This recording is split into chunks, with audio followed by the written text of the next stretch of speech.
difficulties myself, so.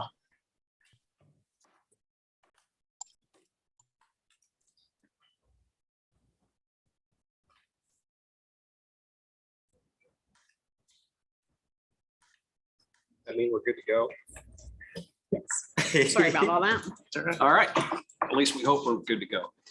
All right, we will go ahead and call City Council business meeting to order. This is Thursday, September 21st, 2022. It is 6:05 p.m.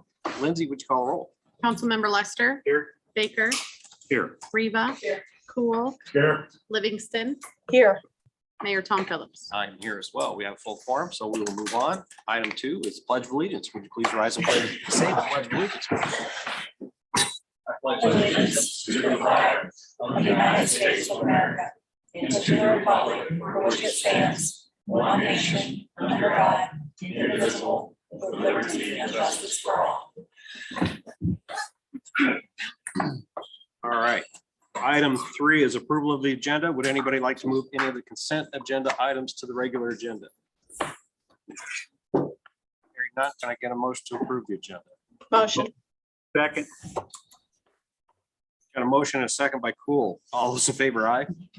aye. All those opposed, same. Motion carries. Item number 4 is welcome guests and public comment. Thanks for being here tonight, even online and here. We go ahead and open up the dais at this point in time for non-agenda items. You get a 3-minute time limit.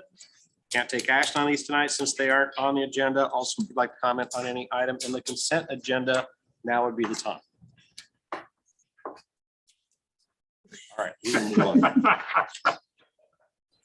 Item 5 is consent agenda. We have expenditures, tax abatements, August 18th, 2020 minutes of the regular city council meeting. I think that's approved in minutes. We have a 5-day Class C liquor license for your private bar, 340 Wright Road, effective September 16th, 2022 to September 20th, 2022, and correspondence. Can I get a motion? I've got one change. I was actually at the meeting. Said I would be as Okay. Thank you.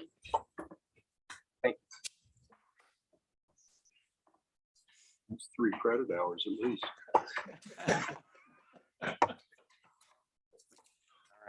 Can I get a I'll make motion? a motion. Thank you. Anybody want a second? Second. Okay, motion by Lester, seconded by Baker. Lindsay, would you call roll? Councilmember Lester. Yes. Baker. Yes. Reva. Yes. Cool. Yes. Livingston.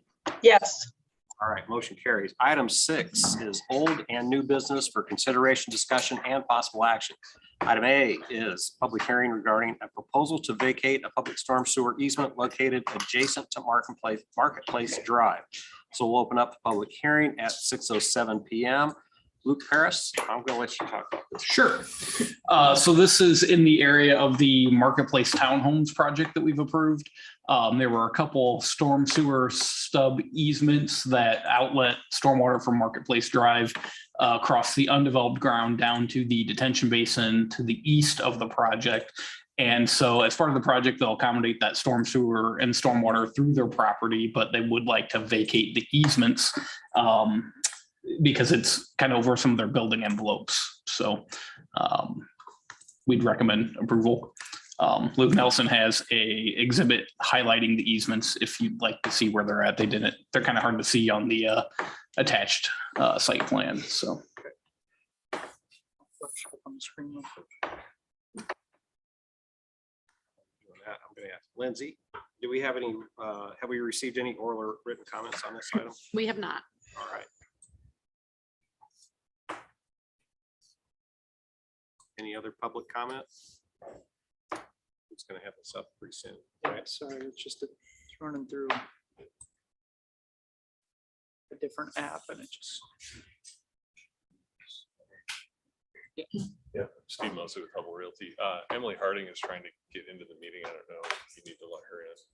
She's not listed as in the waiting room. I think we're having an issue with, The meetings, maybe. yeah. Okay. All right, I'll I leave. can send her if you. I can send her an invite via email if you, Steve, do you have my email address? I've got yours. You want me to send you an email? Yeah, if you could, I'll attach yours and send it back to you. Thank you. Any questions, comments from council?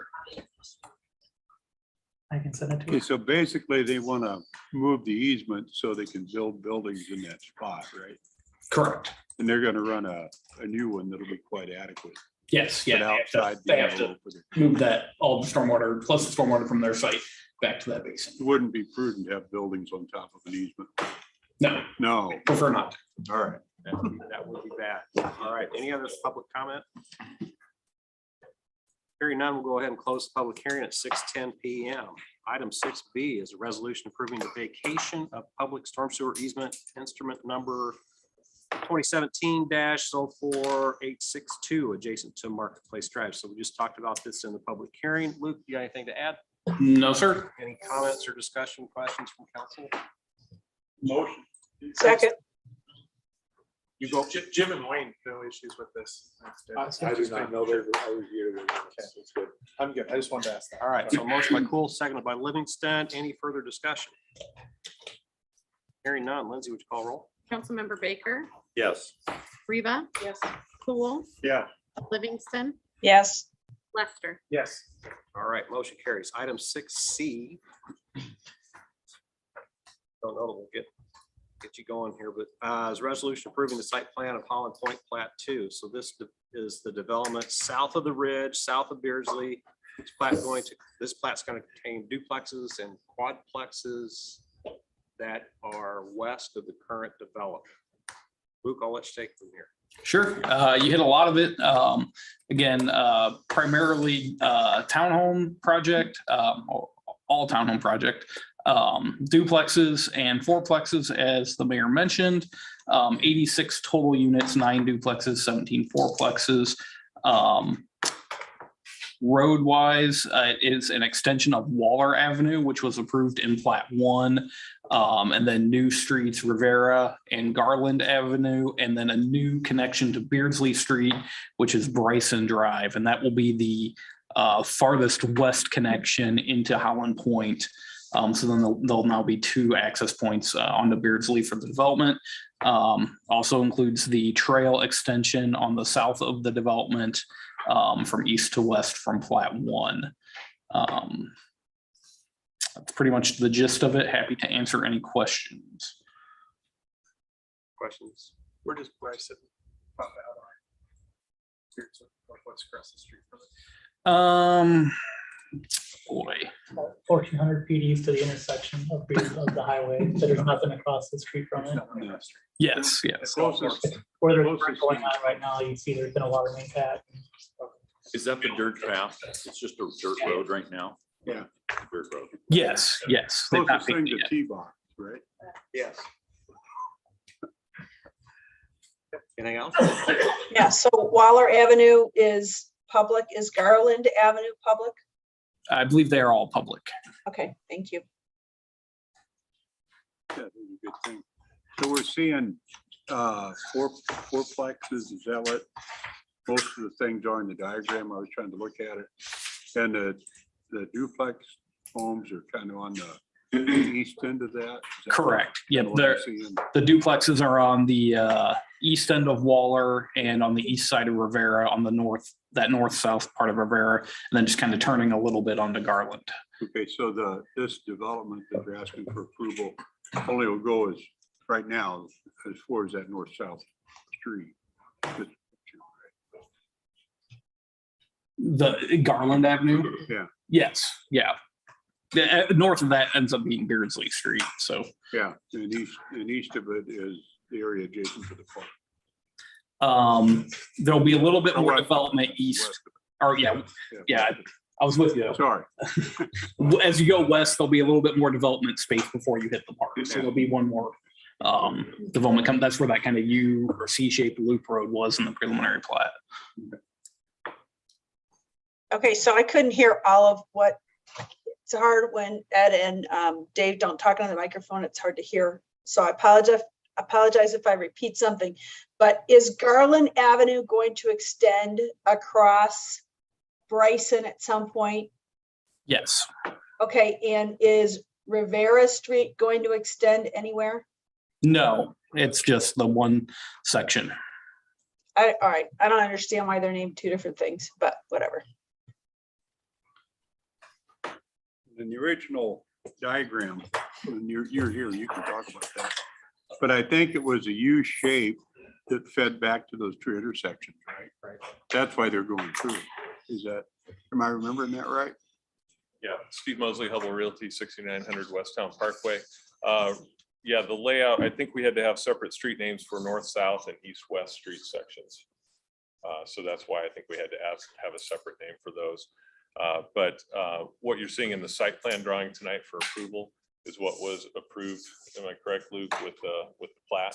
Yes. So we haven't changed anything from last time this was approved. This is an item that the city and Hubble overlooked in getting through the approval process, having a site plan for the development with fourplex units, which is required for anything more than duplex units.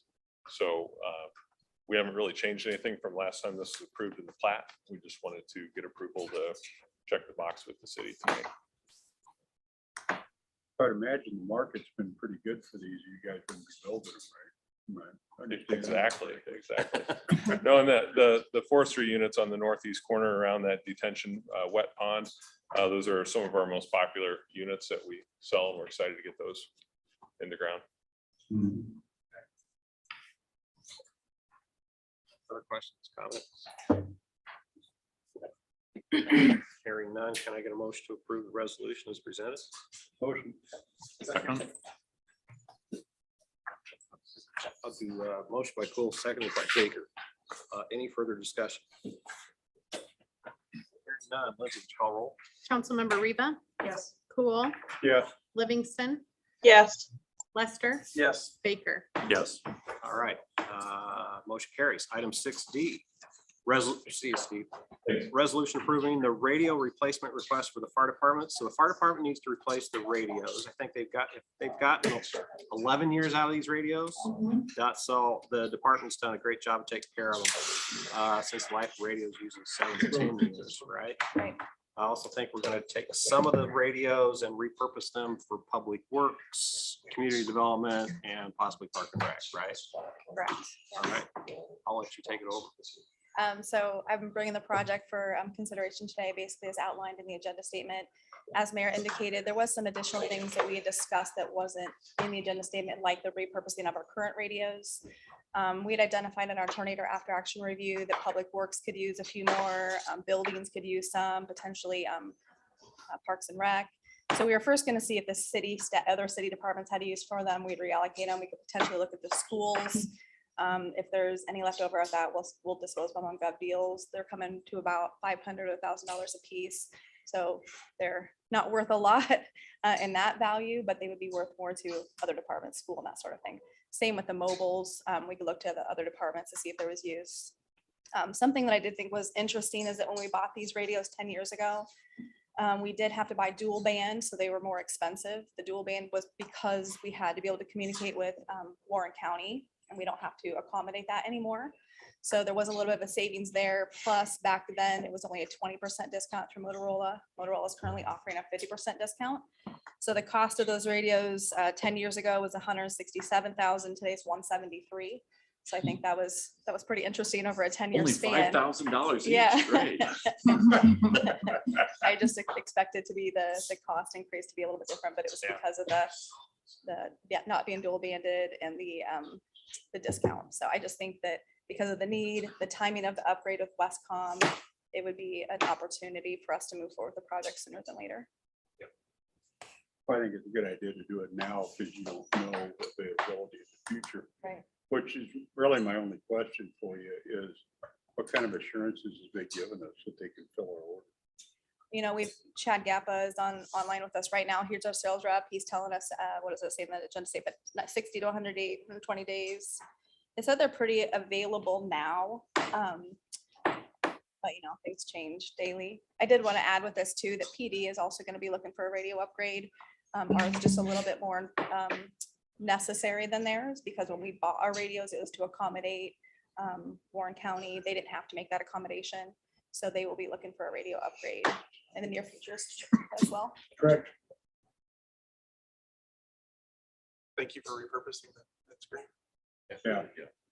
Other questions? Hearing none. Any public comment? Can I get a motion? Motion. Second. Motion by Lester, seconded by Cool. Any further discussion? Hearing none. Lindsay, would you call roll? Councilmember Cool, Yeah. Livingston, Yes. Lester, Yes. Baker, Yes. Reva. Yes. All right, motion carries. Item 6E is resolution approving termination of fire and emergency services contract agreement pursuant to Iowa Code Section 28E between the city of Spring Hill, Iowa and the city of Norwalk, Iowa. So this resolution is going to terminate our agreement with Spring Hill for fire and EMS. North Warren's going to take over. It's going to begin providing those services for Spring Hill. So I'll go ahead and let you take this one too. Yeah, thanks. So the reason why I thought it would be a good idea to put this on regular agenda tonight instead of consent is because I've been bringing them to you for approval, and this is for a termination, which is a little bit different.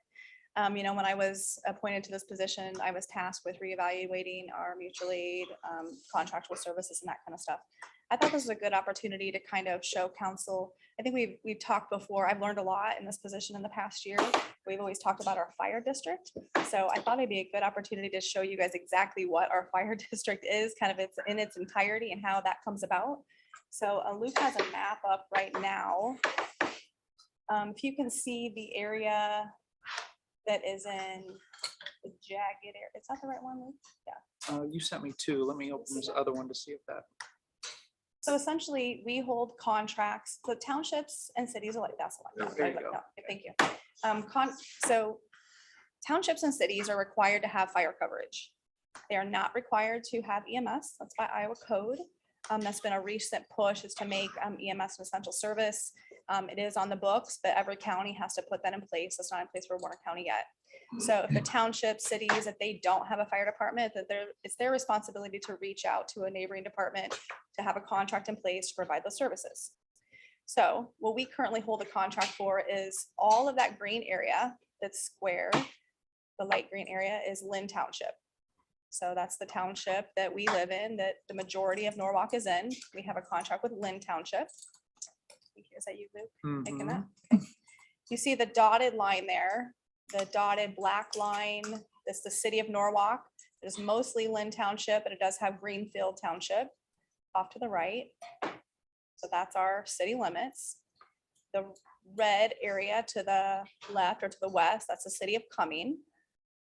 So the city of Cumming is not a township, it is a city, but we contract services for them. We also currently hold, if you remember, I think it was last meeting or the meeting before, we have 25% of Lee Township, which is not shown on this map, but Lee is the county directly to the west of Lynn. And we only hold the top northeast corner of Lee. Lee is divided into 4 quadrants. And if you remember, we did extend our contract with them just for 12 months so that they could find additional coverage. And we're going to let that contract fall off as well. So what we're talking about tonight is Spring Hill, and that's on the southeast corner of Lee Township. You can see that down there, that little bitty portion. When kind of some boundaries were redefined, Norwalk picked up Spring Hill. Northern Warren has Greenfield Township, was around all of that. So as we were looking at our comprehensive plan, you're seeing that the city of Norwalk is going to the south and west. It really just didn't make sense for us to hold that contract anymore. So I reached out to Northern Warren to see if they'd be interested in taking it. And that's where we're at today. So that the revenues that we generate from Spring Hill are about $1,400 a year. We went there 11 times last year for 2 structure fires on one of the coldest days of the year before. Again, it just doesn't make sense for that to be in our contracted area anymore. Is there any questions in general about contracted services or? I have a question. Sorry, go ahead. Go ahead. So just, I just want to make sure I understand. If we terminate this 28E, are we still going to respond as an area responder? Potentially. So the other part of that is I've been working with our neighboring agencies to cut back on the amount of services that we're providing for them. As I reported in last council, our call volume is up to about 20%, but our mutual aid is actually down. From each individual agency, I just pulled comparable dates from Martinsdale. We're down about 40% to them. We're down 25% from Northern Warren. So we're getting a little bit more strict with us providing mutual aid. We're looking to reevaluate our contract with Martinsdale now. I should mention that we do have a contract with Martinsdale, but it's primarily just to charge for EMS. So we're charging on a per call basis for Martinsdale because we were carrying the majority of calls for them. I'm working on a new agreement with them that is going to outline, essentially, we're going to cut that response territory down to say we are not going to be the first call there either. We're looking to not provide mutual aid if our first due ambulance is out of the city to better protect the citizens, the taxpayers in Norwalk. Okay, so, but, You know, all right, so coming back to Spring Hill though. So if we terminate this, we're not the first ones that get called. And when on the times that we have responded, have we been the only one to respond? No, Like in the last year? So I can speak for the structure fires that we had, and this was what kind of caused some attention to this as well, is when we went to the 2 structure fires, our second due apparatus for us comes from West Des Moines. So then because we had no other agencies coming at that time for us, it was pulling West Des Moines all the way down to Spring Hill, where better use of resources would have been Northern Warren being a primary, potentially calling into those Warren County agencies, whether it's Indianola, Carlisle, the agencies on that side of the county instead. So yes, we could potentially still be on the roll order, but we would not be the first call. And Northern Warren has their call order set up to pull the Warren County agencies instead of us and the Westcom agencies. Okay, so your expectation by terminating this 28E is that we will respond much less. Yes. Okay, thank you. I was wondering about regarding Cumming and all of these, there was an interest in making sure that the Norwalk people are not subsidizing Mhm. the expenses for everyone else. Yep. Is that That's still, case or? so unfortunately, the townships, the levy rates that the townships pay us are by state code. Okay. So they're paying us about 60 cents. It's like 67.5 is what they're paying us per thousand. And that's just by state code. So Lynn Township individuals, that's all that we can charge them. We have stair-stepped what the city of Cumming and Spring Hill, they're currently at $1.32. We've been in $1.32 per thousand. We're trying to hit a rough number of what would be an equitable rate for them to be at. And Luke and myself and the mayor have been in conversations with the city of Cumming because that will be the last city that we hold. And how are we going to get to a more equitable rate for providing those services? So are we currently subsidizing Cumming? Yes, I would say we are. Although at a slightly lower rate than we're subsidizing unincorporated areas. Sure, like I said, the Lynn Township, they're paying us the 60 cents, Cummings at $1.32.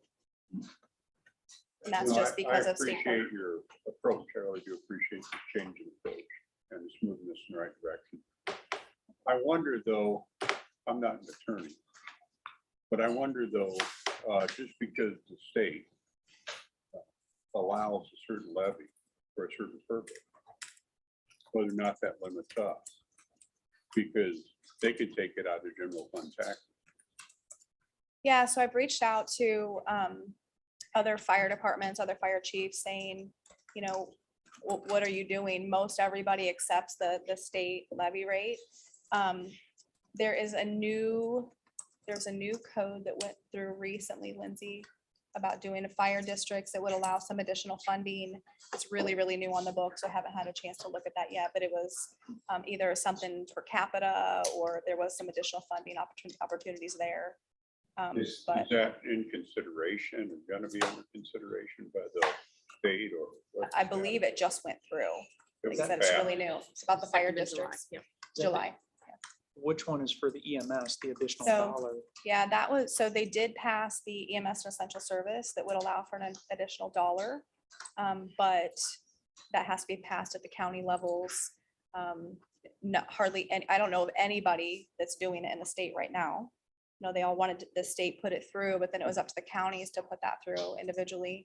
And I don't know of any counties that have moved forward with it. It's a tax increase for their citizens. Unfortunately, a lot of those agencies are being, the services are being provided for volunteers. So it's if it's working now, why do anything different without knowing that it's not working? So. That would be interesting. Yeah. Regardless of the township's limitations, though, it's still the city's choice to provide those services. That's or not. We're not legally required to provide those services. Yeah. That's correct. The townships have to have coverage. We don't have to be their department. I think, that is where our city lies, is in Lynn Township. I feel like it would be in poor taste to not provide the services to Lynn Township. And unfortunately, we are, bound by the state code on what we can assess for that. I guess it's my hope that we'll continue to strive for equity in that. Fairness. Yeah. Take a look at the statutes. I think they've investigated, and I've seen different, whether they are definitely limited on the EMS levy that they can charge. There's other different ways. I've seen 2080 agreements between townships and cities where townships actually buy a piece of equipment for the city. Grass merchants or something like that. So there's different ways to do it. I mean, there's good and bad points to all that. I mean, the chief is, what I've seen, with a little more equitable, and it's a big topic of conversation away from these meetings, trying to figure out how to get it more and more equitable. But it is a difficult situation if you cut them off, and we do have neighbors and people that we know getting cut off the services completely because their township can't provide it. But expenses have skyrocketed. I mean, just diesel and staffing is way. There isn't a good answer for it, that's for sure.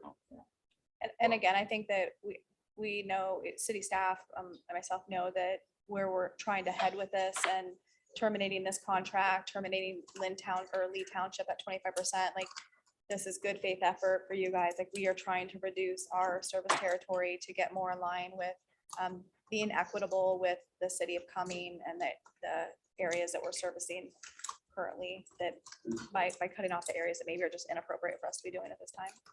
I think there are some cities that don't go outside their borders to provide service. City of West Des Moines. Yeah, the city of West, I had originally asked the city of West Des Moines if they wanted to take that 25% of Lee, because that is in their comprehensive plan and they are not interested in taking anything outside of their city limits. So. Well, I appreciate this move. I think this is a smart play to do. I do want to add one comment that I know you didn't spend a lot of time talking about it, but when you came on board, that is something that was important, council to express, kind of reducing some of that mutual aid, making that more equitable.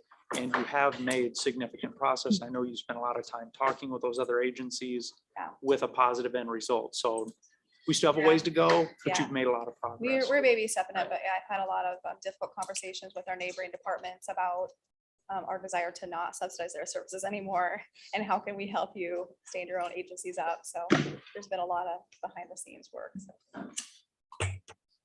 Thank you. Okay. Thank you. Thank you. Any other questions, comments? Motion. Second.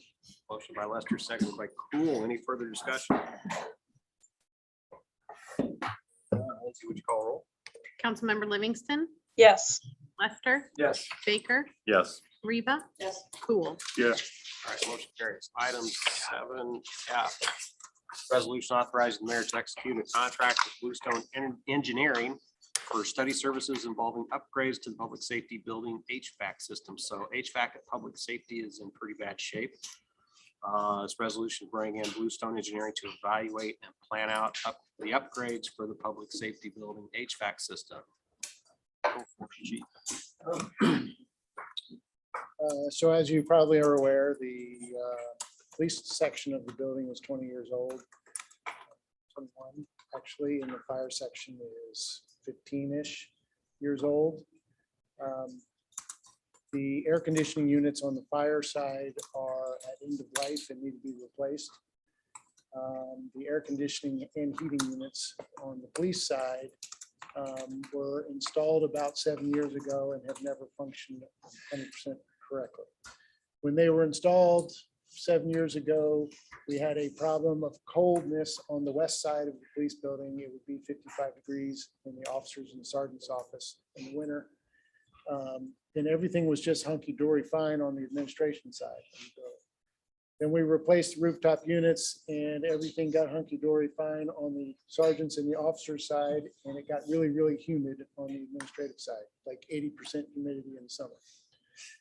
That humidity has caused problems, water in the walls, not necessarily mold, but it's been uncomfortable for the last several summers. So in the CIP, we've decided that it's probably a good idea to hire somebody to come study the whole system, the balance, the controls, the units themselves, and tell us what we need to do to fix it all once and for all. We had 2 bids. One was about $81,000 and then a $35,000 bid from Bluestone.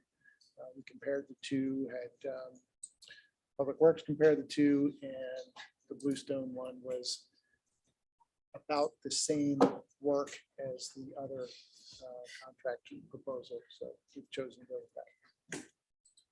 Did they figure out what was causing the issues? So this is just a contract to pay them to figure it out. Oh, okay. And I do want to add a point that this wasn't the first action taken by staff. It started out with Chief working with our facility manager, going out there, trying to plug a few holes, so to speak, maybe not literally, but doing some things, trying to find the issue at a lower cost. Not a lot of money spent, but other things spent trying to figure out that issue without going to this expense. Unfortunately, it just hasn't had the results. I think it's a combination of inappropriate size of rooftop units on the police side, an unbalanced building between police and fire, and a control system that doesn't work with the rooftop units because they're manufactured by different companies, installed by different companies, and they each blame each other when it's not working. To have a contractor come in and tell us what to buy all for the same thing, then we can eliminate a lot of the third problem. So who, I remember asking this after it was done, you first started having problems. Didn't we have a consultant the first time that told us that this was the system we needed to install? Is there nobody you can go back on? We asked school maintenance staff to come help us and make recommendations. That's what we did. I mean, originally it was engineered and designed as part of the new building. Right. That's as you said, 15 to 20 some years. Just a few short years ago. And part of the other issue is the control system. It is the control system is sold by a particular company and it is not being supported. The software itself is out of support and the company is not very responsive when we need help because they believe we're going to hire a different company. So there's a whole host of issues with how it functions and is it the right, in the police side, is it the right units? Are they the right units to begin with? Is the control system hooked to the units properly? These are all things that city staff has worked for the last 2 years to try and figure out. And whatever we do, it doesn't solve the problem. I think it sounds like a good idea to me, Chief. Yeah. I think it's a good idea. And if I can make it so that I don't smell the fire department cooking bacon in the morning and get myself hungry, that'd be great. You should just go over there and get some bacon. Yeah, and they probably don't want to hear or smell anything that any of the marijuana we bring and put in the property. That's when I told one of the consultants that they realized that the balance in the building is probably pretty well off. And so there needs to be somebody to come in and study that. At 55 degrees, you could only have so many Luke Nelson offices. Right. You know, it wasn't bad though, having the colder side of the building over there on the. It kept them in their warm cars. Yeah, kept them out in the car. And meeting short.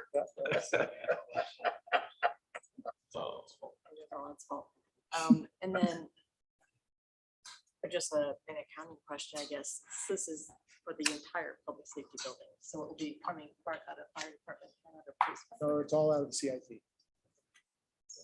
It was a CIP project. It was a public safety project. That's covers both.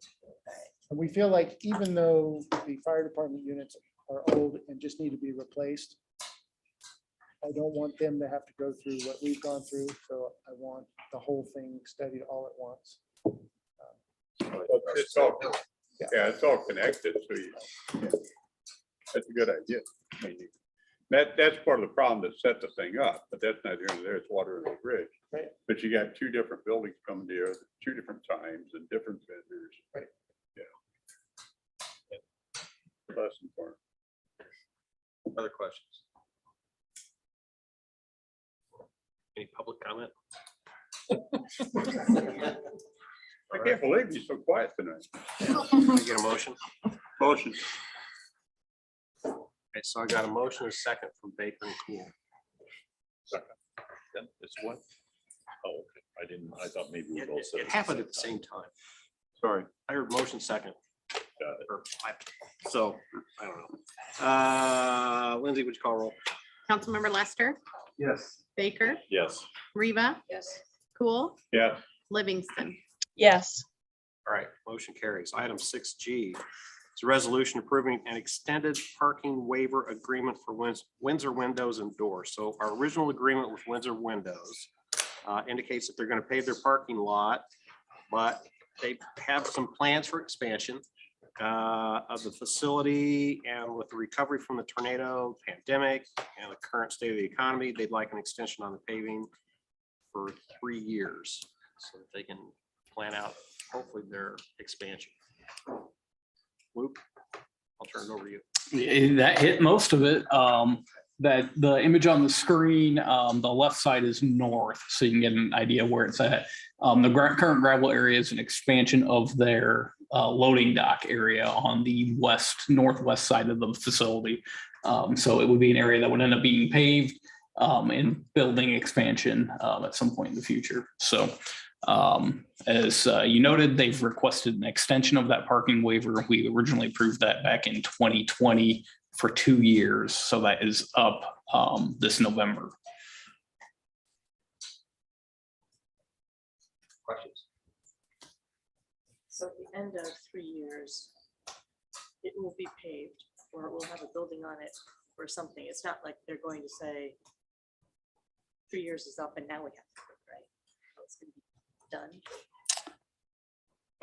I would I hope so. think that was the message that was given to Windsor, yes. That's what the paragraph says. Right, that's That's what the agreement says. Yeah. Expansion of the facility or paving of the area will occur within 3 years of the approval date of this agreement.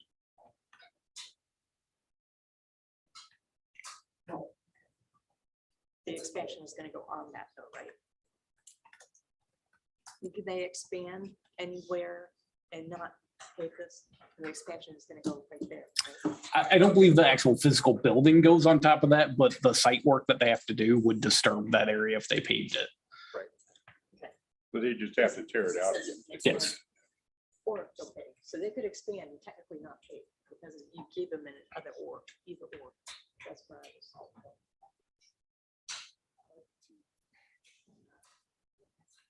Also, Just get it paved. Other comments, questions? Or a motion? Motion. Second. A motion by Cool, seconded by Baker.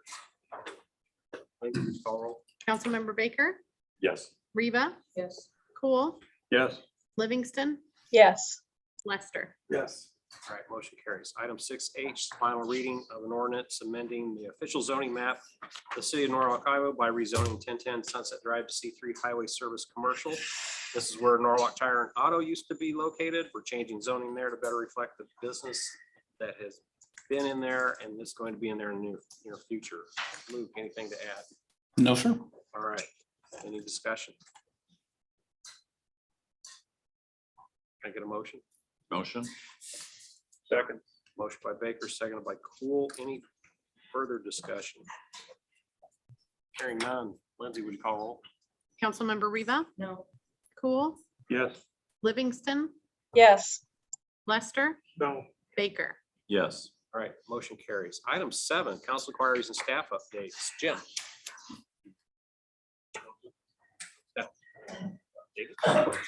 We had a Board of Adjustment hearing this week, and I was very impressed with that group. They did a great job of going through all the different steps that Elliot laid out for them on whether to approve a variance. So Is that Tuesday night? this Tuesday night was good. They approved the variance, which I actually thought they should have, looking at the 3 things that Elliot always told them to look at, if they should approve it or not. They should have, and they did. So it's kind of fun to watch and see them adjudicate that. That group only knows their stuff. They do. It's a very, very good group. Ed. You know, we've appointed a lot of new board members, and I was discussing with the staff, maybe possibility of having some orientation sessions. For each of the boards. And I think that's a good idea. And I think, you know, David makes a good point. I know P and Z does a really good job, and they're really dedicated people. I know they have some questions on things, you know, so I don't think it would hurt us a bit to do that. The other comment is, man, I am looking forward to the music this weekend. It's going to be at the Music Fest. Be fantastic. I'll see myself down in the shade near the main stage. You're the beer tent. Okay. And having a good time. And that's my comment. Drop by and say hi. Will do. All right, Luke.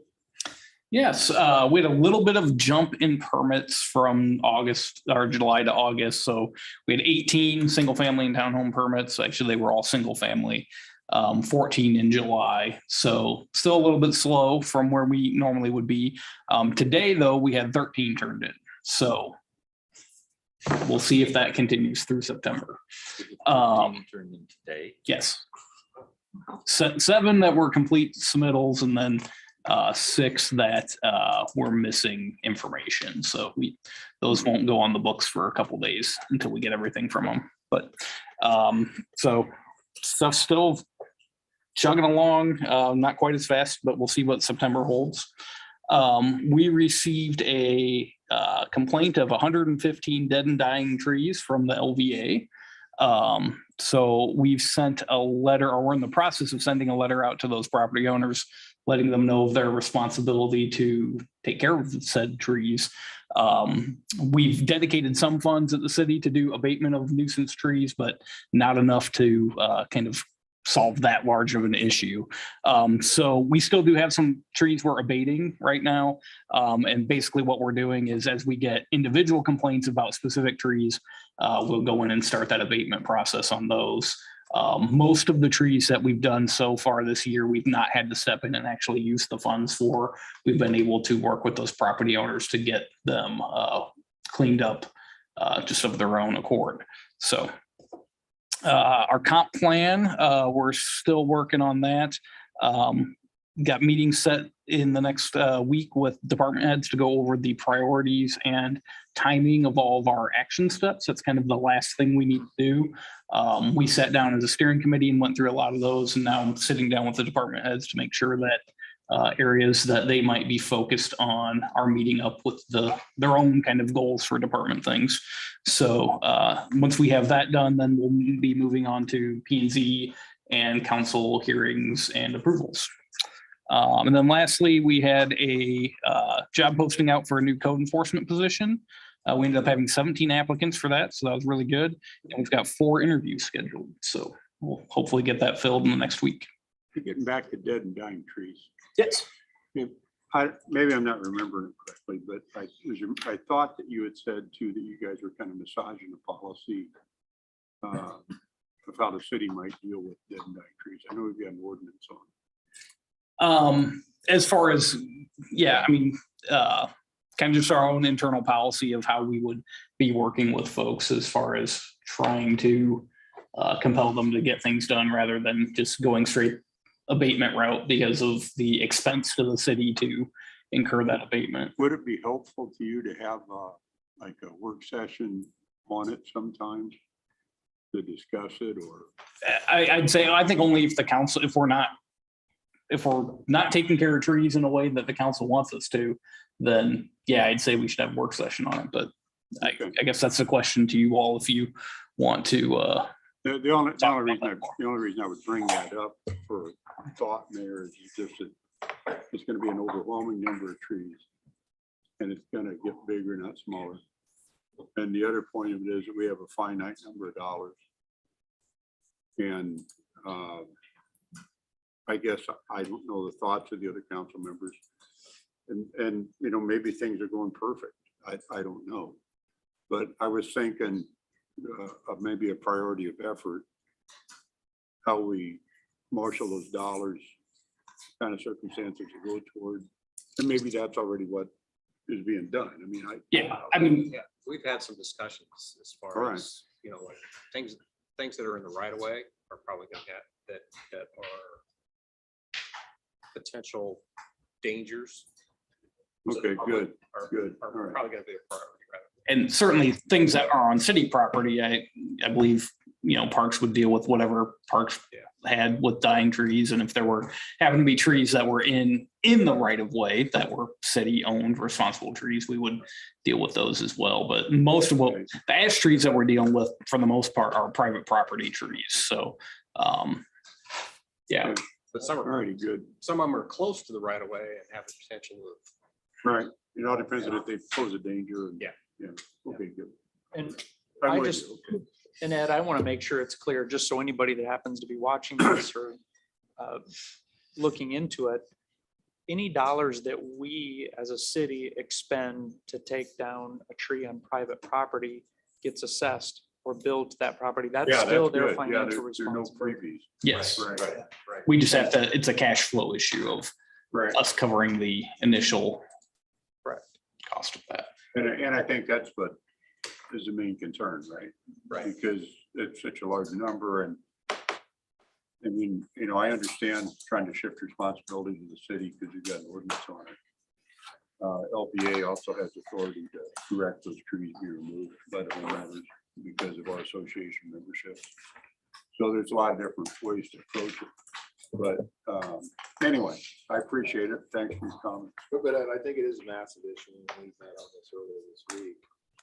A lot of things you talked about, but I think specifically with the LVA. Can't hear you at all, Jim.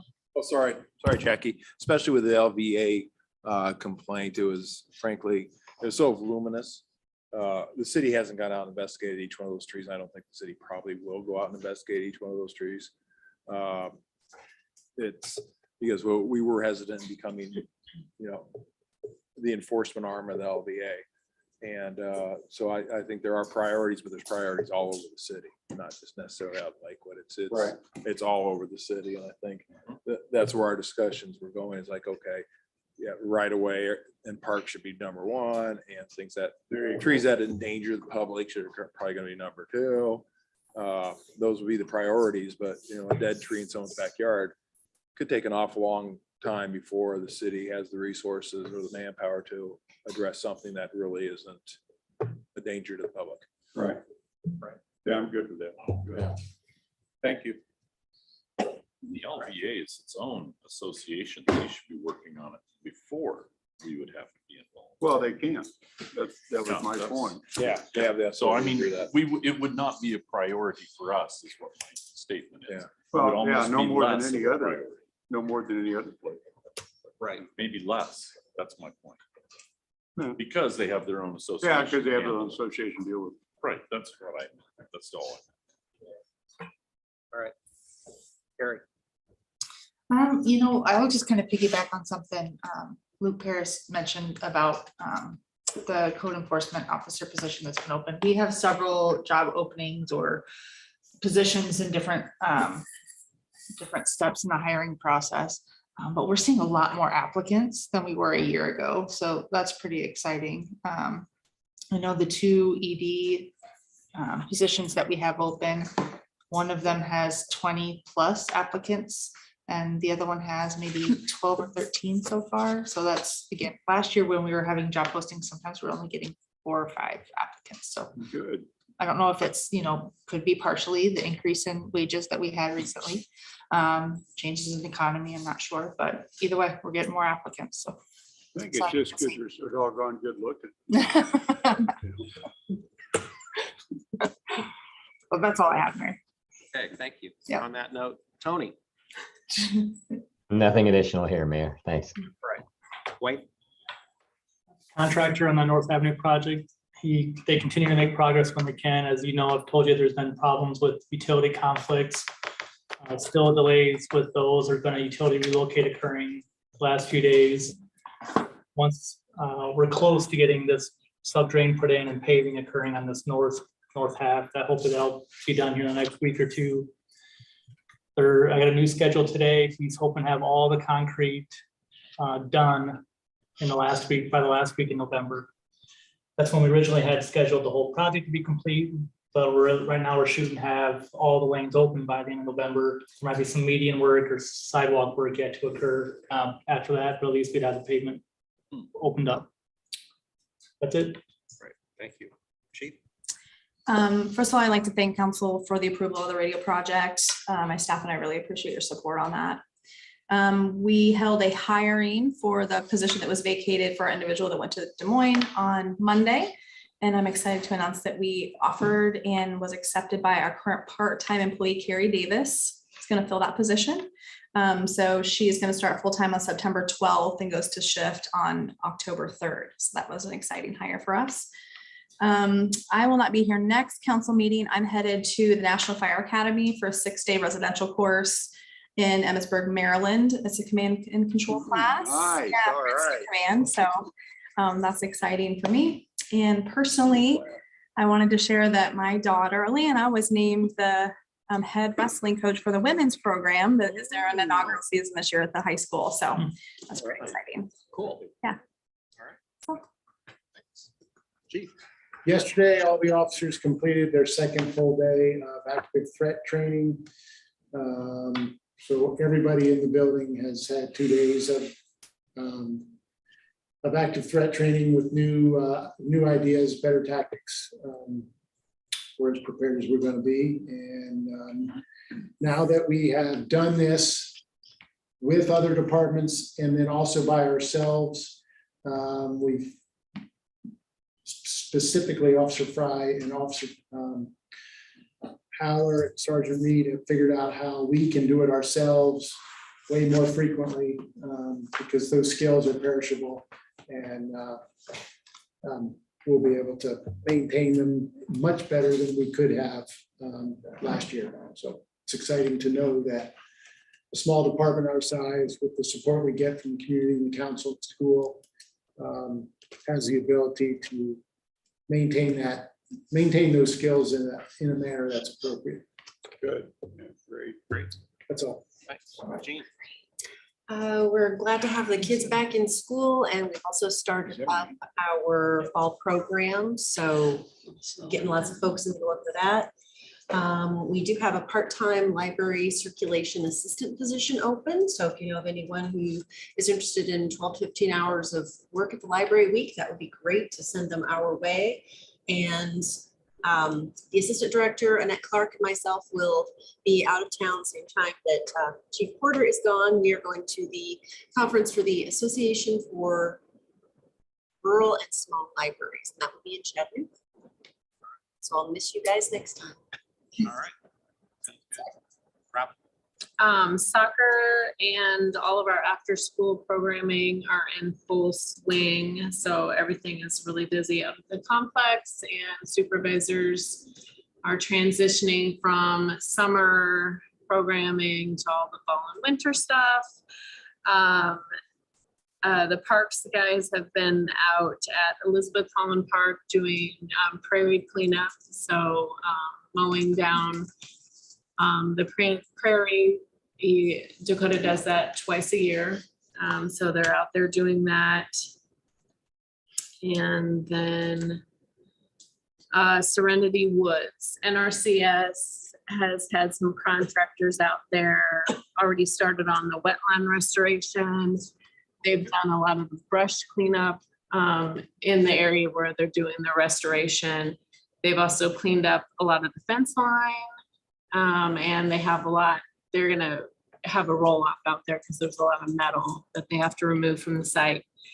And then late fall, right before it snows, they're gonna come back and seed, but they're gonna wait to do that. So just to let you guys know, if you see things out there, they're supposed to be there. So. Great. Okay. Thank you. Yeah. Lindsay. Brian. Jackie. No, nothing.